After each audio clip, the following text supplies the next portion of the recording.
첫 번째 문제입니다. 우리나라의 역사를 다룬 드라마 20편을 생각나는 대로 말해보세요. 맞춰요? 태왕사신기, 무인시대, 주몽, 허준, 다모, 대장금, 대조영, 해신, 불멸의 이순신, 여인천하, 선동여왕, 육룡이 나르샤, 추노, 야인시대, 각시탈, 여명의 눈동자, 미스터 선샤인, 영웅시대, 모래시계, 자이언트! 20편 맞죠? 두 번째 문제입니다. 방금 나온 드라마 20편을 시대별로 분류하세요. 고대, 고려, 조선, 일제강점기, 근현대. 안녕하세요. 사월이 아빠입니다. 오늘 소개해드릴 작품은 하룻밤에 읽는 한국사, 고대사, 근현대사, 이른바 하룻밤 시리즈입니다. 2001년에 초판이 발행된 이후에 지금까지 꾸준한 관심을 받으면서 스테디셀러에 오른 하룻밤에 읽는 한국사와 그리고 2012년작인 하룻밤에 읽는 한국 근현대사, 얘네들이 2019년에 개정 증보판으로 출간이 됐고요. 요번에 2021년 신간 하룻밤에 읽는 한국 고대사와 함께 예쁘게 깔맞춤을 하고 시리즈를 구성했습니다. 일단 예쁜 시리즈 만나면 어때요? 소장욕구 터지잖아요. 앞서서 제가 생각나는 대로 사극을 나열해봤습니다. 이어진 두 번째 문제는 시대별로 분류하라는 것이었는데요. 정답부터 보죠. 보통 우리나라의 역사는 고대, 고려, 조선, 구한말에서 일제강점기, 근현대로 시대를 구분합니다. 그렇다면 여러분은 이 구분에 맞게 정리하실 수 있나요? 흔히 하는 말 중에 아는 만큼 보인다 라는 말이 있습니다. 사극도 여기에 해당합니다. 알고 보면은 이게 얼만큼 각색이 되었는지, 또 다음 편에는 어떤 이야기가 나올지, 그쵸? 일상의 사소한 부분에서도 역사를 알면 제대로 즐길 수 있습니다. 하다못해 시험 점수 올리는데도 역사가 필요하고요. 도구를 하는 사람들도 역사를 알아야 뭐든 들고 나오겠죠. 도움되는 것이 많다는 겁니다. 저는요, 중학교 1학년 때 이후로 한국사라는 과목을 배운 적이 없습니다. 왜 그런지 저도 모르겠어요. 그러다가 지금 다니고 있는 직장의 입사시험 과목으로 한국사를 만났거든요. 근데 그게 오히려 한국사를 좋아하는 계기가 됐어요. 물론 처음에는 막막했죠. 범위가 막 굉장히 넓잖아요. 막 정치, 사회, 경제, 문화 이렇게 나눠놓고 뭐 시대 흐름, 정복자의 특성, 토지제, 노급제, 군역, 근현대사 참 어려웠습니다. 그러다가 도서관 서가에 있는 하룻밤에 읽는 한국사를 발견을 했어요. 오랜만에 뵙습니다. 이번에 제가 요 초판 출간일을 열어보니까요. 제가 이 책을 읽었을 때가 작품 나오고 한 5년 정도 지났을 때더라고요. 도서관 서가가 아니라 냉장고에서 꺼낸 기분이었어요. 매우 신선했습니다. 이 책은 제게 암기의 고통을 줄여줬어요. 물론 외울 건 외워야죠. 하지만 사연을 알고 보니까 훨씬 수월했습니다. 덕분에 역사의 흐름을 쫙 파악을 하게 된 저는 곧장 사극에 빠졌습니다. 이 사극은요, 제가 알고 있는 지식을 바탕으로 역사 해석에 대한 비판적 시각을 갖도록 도와줬어요. 뭐야? 백제 사람이 왜 권총을 써? 아니 육두품이 무슨 자주색 옷을 입냐? 결국 지금은 아내나 아이가 역사와 관련해서 아무거나 물어봐도 답이 팍팍 튀어나옵니다. 어떠신가요? 이 한국사, 역사 이런 것, 이렇게 무겁게 보이는 것들도 충분히 일상에 녹아들 수 있다, 이런 얘기를 하고 싶었던 거거든요. 그러면 이제 분위기를 조금 무겁게 진지하게 바꿔가보죠. 제가 역사 공부를 시작할 때 접한 말이 있습니다. 영국의 역사학자인 에드워드 카의 말인데요. 역사란 현재와 과거 사이에 끊임없는 대화이다. 그리고 사월이 아빠는 역사는 승자의 기록이다 라는 말에 큰 공감을 하면서 접근하고 있습니다. 이 얘기는 곧 역사는 변한다는 겁니다. 우리가 알고 있는 역사는 진실이 아닐 가능성이 매우 높음이라는 것이죠.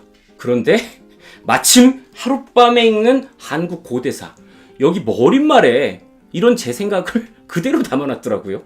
다른 점이라고는 훨씬 고급스러운 표현을 썼다? 요 정도? 특히 4페이지 같은 경우에는요, 그냥 막 통째 다 읽어드리고 싶을 정도로 공감을 일으켰습니다. 과거는 그 자체로 존재하지만 그 과거를 나타내는 것은 인간의 눈과 손이다. 심지어 영화조차도 본 사람들마다 감상이 다른 법이다. 또 있습니다. 과거를 기록한 것도 사람이라는 사실을 보통 사람들은 종종 잊어버린다.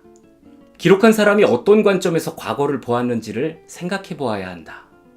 상당히 깔끔하고 담백합니다. 5페이지부터는요, 이 저자의 주장에 힘이 좀 실려있기 때문에 여러분의 판단이 필요하겠다라는 생각이 드는데요. 적어도 이 부분은 제 생각과 같습니다. 그렇습니다. 이번에는 역사책입니다.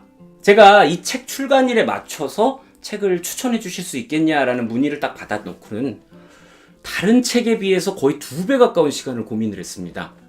얼마 전에 라이브 방송 보러 오신 분들은 알고 계시죠? 이 책을 추천한다는 것이 상당한 책임이 따르는 일이다라고 생각을 하면서 일을 하고 있기 때문에 제가 정치, 종교, 사상 이런 거는 손도 안 댑니다. 물론 이 문학 작품에 관한 소개는 지극히 주관적으로 하고 있어요. 제가 재밌으면 소개합니다. 하지만 이 사실을 동반하는 경우에는 리뷰에서 제 생각을 완전히 덜어내려고 노력을 해요. 이미 존재하는 사실, 아울러서 관련자가 생존해 있는 문제, 이런 것들에 관해서 편향된 의견을 담아서 불특정 다수한테 책을 추천한다? 요거는 이미 객관성을 완벽하게 잃었다라고 생각을 합니다. 그래서 이번 책도 일단은 안 하는 방향으로 생각을 하고 접근을 했는데요. 머릿말에서 일단 한번 멈칫을 하고요. 그 다음에는 저자의 글발에 주저앉았습니다. 머릿말은 앞서서 제가 설명해드린 그대로고요. 본문으로 들어가면 뭐라 그럴까? 저자의 시원한 문체? 이걸 만나게 됩니다. 뭔가 물어뜯는 듯한 서사, 이렇게 말하고 싶은데요. 그냥 빠져버립니다. 첫 번째 에피소드를 딱 펼치는 순간부터 보편적으로 알고 있는 고조선의 명칭부터 고조선에 관한 실제 기록이 거의 없다는 것, 또 조선이 고조선에서 이름을 가져다 쓴 것이다 라는 이런 색다른 지식들을 가지고 와서는 휘몰아치듯이 독자를 두드려 패기 시작을 합니다. 이 맡고 있는 독자 입장에서는 그냥 놀라울 뿐인 문장력입니다. 보통 김훈 작가의 문장을 두고 우리가 강렬하다라는 표현을 하잖아요. 김훈 작가의 문장이 문학적 서사로서의 파괴력을 자랑한다면 오늘의 작품 하룻밤에 읽는 한국 고대사의 이문영 저자의 글은요, 서사라는 단어의 사전적 의미 그대로의 사실을 기록해 나감에 대한 파괴력을 보여줍니다. 그러니까 계속 때리는데 맞을 수밖에 없는 상황입니다. 좀 놀랬어요.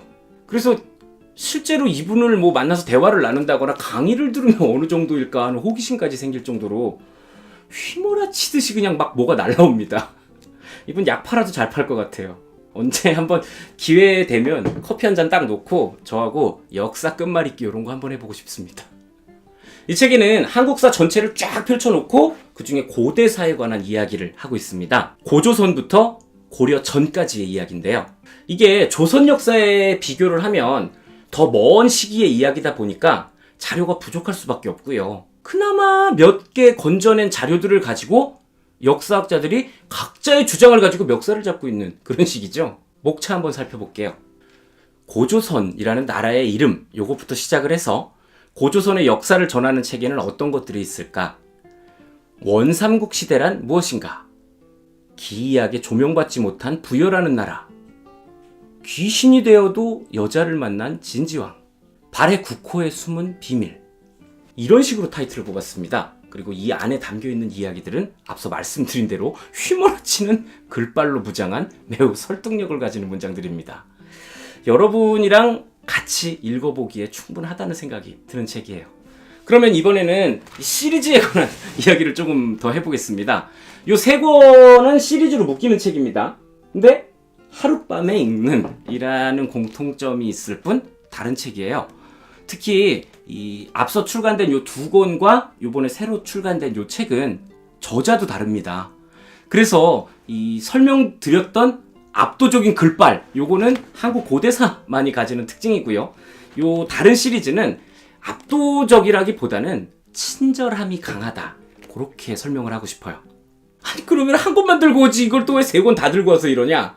의리 때문에 그래요. 한국사 공부 요거를 한 번도 안 해봤던 제가 사극에 빠져들게 만들어준 친구, 그 친구를 오랜만에 만난 김에 출연도 한번 시켜주는 겁니다. 게다가 이 친구는 이미 많은 독자들의 선택을 받아서 스테디셀러에 오른 책이기 때문에 제가 여기서 홍보를 한다고 해서 한 권이 더 팔리고 그러기에는 좀 그죠? 한국사의 흐름 전체 파악을 원하신다거나 흥미 유발을 원하시는 분이라면 이 책으로 한번 시작을 해보세요. 제가 4년 전에 유튜브 처음 시작할 때가 생각나는데요. 말을 많이 안 하다가 갑자기 방송한답시고 말을 많이 하니까 목이 쉬고 아프고 그러더라고요. 그래서 개인적으로 친분이 있던 의사분한테 물어봤어요. 이럴 때 무슨 약 먹으면 좋아요? 용각산 먹어라. 왜요? 그게 어떻게 좋은데요? 그랬더니만 나도 자세히는 몰라. 근데 용각산이 왜 수십 년째 계속 팔리겠냐? 그냥 그게 제일 좋은 거야. 오케이? 오케이. 보령제약 연락주세요. 네, 여기까지가 오늘의 작품 하룻밤에 읽는 시리즈 그리고 하룻밤에 읽는 한국 고대사의 리뷰였습니다. 늘 조심스러운 분야인 역사책을 소개해봤습니다. 다양한 지식을 담고 재미있는 이야기를 들려주지만 정답은 없습니다. 이 책도 냉정하게 말하면요, 전부 다 사실이 아닐 수도 있어요. 다 틀릴 수도 있어요. 동시에 다른 사람의 주장도 마찬가지입니다. 한 인간의 삶, 요것도 역사가 돼요. 그렇기 때문에 그 역사는 자기 자신만이 진실을 알고 있죠. 한국사도 마찬가지입니다. 진실과 정답은 찾지 못합니다. 한국사 입문자 그리고 초급에 해당하시는 분이라면 이 책들 읽어보시고 생각 정리하신 다음에 다른 책을 또 읽어보시면서 자신만의 역사 근육을 단단하게 키워가시길 추천드릴게요. 그리고 이 한국 근현대사 같은 경우에는요, 제가 다 읽어봤기는 한데 아직도 관련된 분들이 생존해 있는 문제이기 때문에 북튜버 입장에서 코멘트를 한다는 것은 적절하지 못하다는 생각이 들어서 생략했습니다. 양해 부탁드릴게요. 저는 또 다른 작품으로 여러분을 만나러 오겠습니다. 즐겁게 감상하셨다면 구독, 좋아요, 알림 설정까지 꼭 부탁드리겠습니다. 감사합니다.